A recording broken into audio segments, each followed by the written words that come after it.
Are you ready to tackle the second form of possessives in Arabic? Hi, my name is Nida, and this week on Nida Learns Emirati, we are going to be continuing on our topic of possessives. In our previous lesson, we went over possessives with suffixes, so I'm going to be linking it up here in case you haven't seen it and you're interested. This week, we're going to be learning a completely different form of ownership in Arabic, and that is going to be through the possessive maal. In the previous lesson, where we were dealing with possessives with suffixes, we learned how to say things like my house, my car, your house, your car. And we did that by attaching the suffix directly to the noun to make a completely new word like beti, betik, betich, and betna.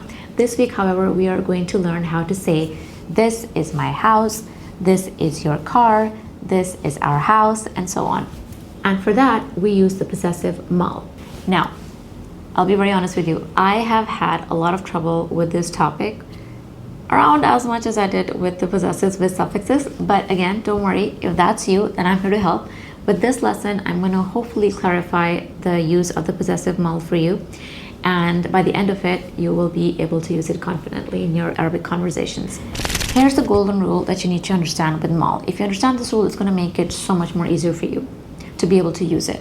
The form of maal depends not on the gender of the person spoken to, like it did in the possessive with the suffixes.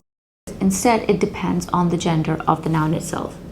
I know it's sounding confusing right now. I promise it's going to get easier once we demonstrate it with examples. Let's take the noun bet. Bet is a masculine noun. It stands for house. If I want to say this is my house, I'm going to say hada. Hada is this. Bet, mali. If the noun is masculine, we're going to use the form maal and attach the appropriate suffix to demonstrate the ownership. For example, if I want to say mine and the noun is masculine, I'm going to say mali. If I want to say yours and there's a masculine noun, malik, malich, malhum, malna, correct? If the noun is feminine, then I'm going to use the form malat. I'm going to attach a T.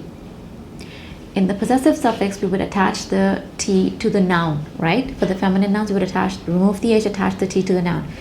In this case, we are not going to touch the noun. We're just going to change the form of the possessive maal itself. So for feminine nouns, we're going to attach a T to the maal and then add the suffix.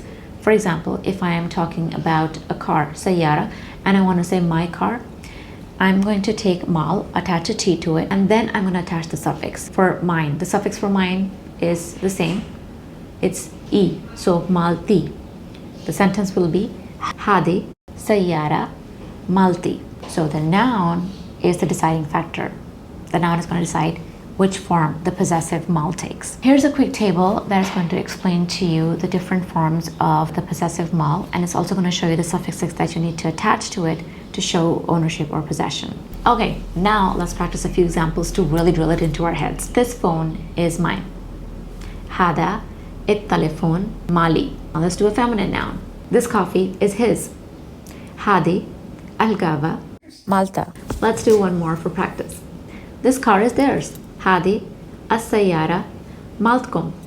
What about if you want to say this is not mine? For example, this phone is not mine. How am I going to say that? Hada التليفون مو مالي. Hada means this. Telephone.